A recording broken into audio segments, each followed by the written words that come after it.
శీర్షిక 3 హత్యలు.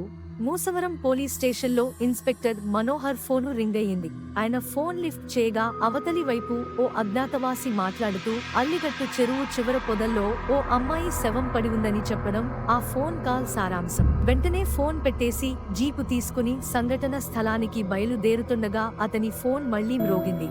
ఈసారి ఫోనులో ఆ స్టేషన్లో పనిచేసే కానిస్టేబుల్ మాట్లాడుతూ పాత వంతెన కింద ఓ యువతి రక్తపు మడుగుల్లో పడి ఉందని విషయం చెబుతాడు. ఆ మాటలు విన్న ఇన్స్పెక్టర్ ఒక్కసారి ఉలికిపడుతూ అసలు తన స్టేషన్ పరిధిలో ఏమి జరుగుతుందోనని దీర్ఘాలోచనలోకి వెళతాడు. అంతలో స్టేషన్లో ఉన్న ల్యాండ్ లైన్ ఫోన్ మ్రోగింది. హెడ్ కానిస్టేబుల్ ఆ ఫోన్ తీసి మాట్లాడగా ఆ ఫోన్లోని అవతలి వ్యక్తి మాట్లాడుతూ మైనం కంపెనీ వెనుక తోటలో ఒక యువతి ఎటువంటి చలనం లేకుండా వివస్త్రంగా బోర్లాపడి ఉందని చెప్పి ఫోను పెట్టేశాడు.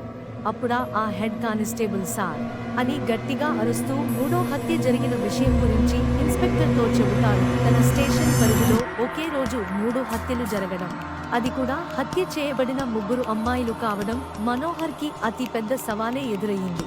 ఈ 3 హత్యలు చేసిందెవరు, అసలు హత్యకు గురైన ఆ 3 ఎవరు అన్న విషయాలు తెలుసుకోవాలంటే తరువాయి